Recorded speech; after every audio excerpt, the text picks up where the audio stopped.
ఉండ్రాల పాయసం ఎలా చేయాలో నేర్చుకుందామా? Hi hello నమస్తే విపుల్ వనకం ఎల్లరికి నమస్కార. ఎలా ఉన్నారు అందరూ? నేనైతే సూపర్గా ఉన్నానండి. మీరు ఎలా ఉన్నారు ఏంటంటే కింద కమెంట్ బాక్స్ లో కమెంట్ చేయండి. Welcome back to my channel, it's Aki's life style.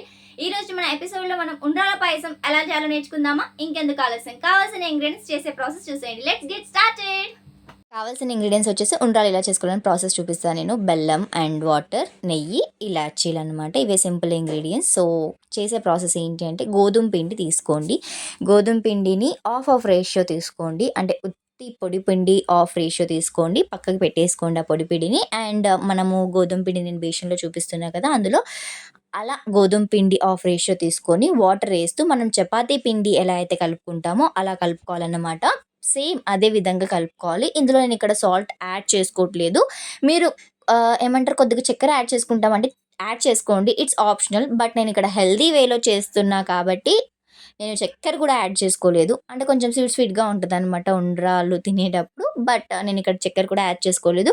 మనం యాడ్ చేసుకోకపోయినా మనం మంచిగా మరగపెడితే ఆ స్వీట్ అనేది ఆటోమేటిక్గా పిండిలోకి అబ్జర్వ్ అయ్యి మనకు ఆ స్వీట్నెస్ తెలుస్తుంది. యమ్మీగా ఉంటుంది టేస్ట్ కూడా. నేను చపాతీ పిండిలాగా కొంచెం ఆయిల్ వేసేసుకున్నా. అందులో ఆయిల్ వేసుకొని మంచిగా నేను వీడియోలో చూపిస్తున్న విధంగా కలిపేసుకోండి. కలుపుకున్న తర్వాతకి కొద్దిగా తీసుకొని ఉండ్రాలు చేసుకోవాలన్నమాట. అంటే ఒక ఏమంటారు, 2 మినిట్స్ మీరు పక్కన పెట్టుకుంటా అంటే పక్కన పెట్టుకోండి. ఒక 5 మినిట్స్ లేక 2 మినిట్స్.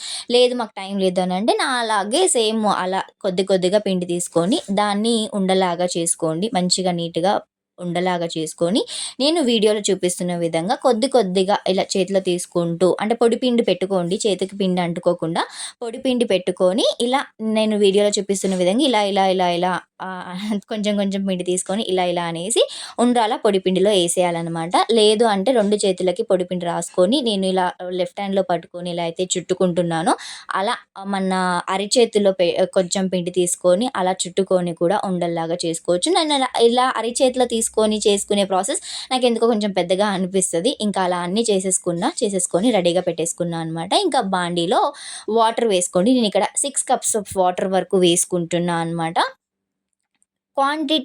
వాటర్ క్వాంటిటీ కొంచెం ఎక్కువగానే తీసుకోండి. ఏంటంటే మంచిగా మరగాలన్నమాట. మనకు 6 కప్స్ ఆఫ్ వాటర్ తీసుకుంటున్నాను నేను తీసుకున్న క్వాంటిటీకి. సో 6 కప్స్ ఆఫ్ వాటర్ తీసుకున్న తర్వాతకి వాటర్ మంచిగా మరిగిన తర్వాతకి ఇలా బెల్లం వేసుకోండి. యాక్చువల్గా బౌల్తో అలా వేసేద్దాం వాటర్లో అనుకున్నాను. బట్ బాయిల్ అవుతున్నాయి వాటర్ మంచిగా. అలా వేసేస్తే పైన పడుతుంది, ఎందుకు వచ్చిన గోల అని చెప్పేసి మళ్ళీ హ్యాండ్తో ఇలా కొంచెంగా వదులుతున్నా అనమాట. బెల్లం ఇక్కడ నేను తురుముకోలేదు, దంచుకొని వేసానమాట. మీరు తురుముకునే అంత టైం ఉంటే మీరు తురుముకొని కూడా వేసుకోవచ్చు. బట్ ఏంటంటే ఇలా దంచి వేసినా కానీ మనం ఇలా మంచిగా అంటే గరిటెతో కలిపేసి మిక్స్ చేసేసి అలా పొయ్యి పైన ఒక 5 మినిట్స్ పెడితే బెల్లం అంతా కరిగిపోయి మంచిగా మరుగుతుంది అనమాట. ఒక 5 మినిట్స్ అలా వదిలేసేయండి. చూడండి, ఇలా మంచిగా బెల్లం అంతా కరిగిపోయింది. ఒక్క చుక్క కూడా ముద్దగా బెల్లం అస్సలు లేదు, మొత్తం కరిగిపోయింది. ఈ మరుగుతున్న టైంలో మనం ఉండ్రాలు చేసుకొని పక్కకు పెట్టుకున్నాం కదా, ఆ ఉండ్రాలని అందులో వేసుకోండి.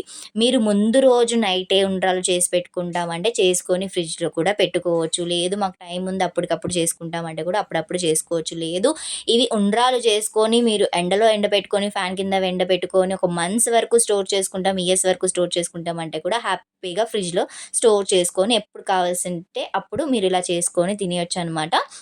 సో నేను ఉండ్రాలు వేసిన తర్వాత ఒక 5 మినిట్స్ మరిగిన తర్వాతకి నేను ఇలాచీ కూడా వేసి మంచిగా ఒక 5 మినిట్స్ స్మెల్ వచ్చేంత వరకు నీట్గా మరగపెట్టుకున్నా అనమాట. ఇది చాలా అంటే చాలా థిక్గా అయిపోతుంది. బట్ ఏంటంటే కొంచెం మంచిగా మరగపెట్టాలన్నమాట. ఒక 5 to 10 మినిట్స్ ఉండ్రాలు వేసిన తర్వాత మంచిగా మరగపెట్టాలి. అండ్ ఈ మూమెంట్లో ఒక 7-8 మినిట్స్ మంచిగా మరిగిన తర్వాతకి నెయ్యి కూడా యాడ్ చేసేసుకుంటున్నా అనమాట. నెయ్యి యాడ్ చేసుకున్న తర్వాతకి ఏంటంటే ఒక 5 మినిట్స్ మంచిగా మరగనివ్వండి.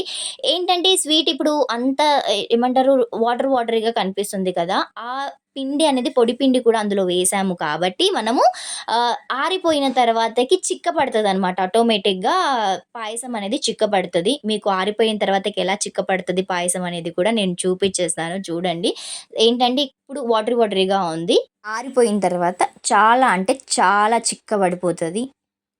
ఈ ఈ కన్సిస్టెన్సీలో వచ్చిన తర్వాతకి ఆల్మోస్ట్ నేను ఇంకా ఒక 1 మినిట్ పెట్టేసి స్టవ్ ఆఫ్ చేసేసుకున్నా అనమాట. మంచిగా అంటే పాయసం అనేది ఈ కన్సిస్టెన్సీలో ఉన్నప్పుడే ఆఫ్ చేసేసుకోండి. తర్వాతకి ఏంటంటే మనకు ఆటోమేటిక్‌గా అది చిక్కబడుతూ ఉంటదనమాట పాయసం. నేనింక స్టవ్ ఆఫ్ చేసుకొని పక్కకు పెట్టేసుకున్నా అనమాట. చూసారు కదా! ఆరిన తర్వాతకి పాయసం ఈ కన్సిస్టెన్సీలో వచ్చింది. చాలా అంటే చాలా యమ్మీగా ఉంటుంది. మీరు ట్రై చేయండి. How is the taste? చాలా బాగుంది. స్వీట్‌గా ఉంది. స్వీట్‌గా ఎస్పెషల్లీ బెల్లం వేశారు కదా! నాకు నచ్చింది. చూస్తారు కదండి, మా ఫ్రెండ్ కూడా టేస్ట్ చూసి రివ్యూ ఇచ్చేసింది. సో ఇది గిల్ట్ ఫ్రీగా ట్రై చేయొచ్చు అనమాట. అన్ని హెల్దీ ఇంగ్రీడియంట్స్ యూజ్ చేసాం ఇందులో. మీరు కూడా ఒకసారి ట్రై చేసి ఎలా వచ్చింది ఏంటని కమెంట్ బాక్స్ లో కమెంట్ చేసి చెప్పేయండి. హోప్ మీకు ఈ వీడియో ఎంతో కొంత నచ్చింది అనుకున్నా. మీకు కనుక ఈ వీడియో నచ్చినట్టయితే తప్పకుండా లైక్ చేయండి, షేర్ చేయండి, subscribe to my channel. Don't forget to activate your bell icon guys. Bell icon activate చేసుకోవడం వల్ల నేను వీడియో ఇలా అప్లోడ్ చేయగానే మీకు నోటిఫికేషన్ అలా వచ్చేస్తుంది అనమాట. మీరు నా వీడియోస్ ఏవి మిస్ అవ్వరు. That's it for this video. Let's meet in another video. Until then, keep smiling. This is your Saki signing off for the day. Bye.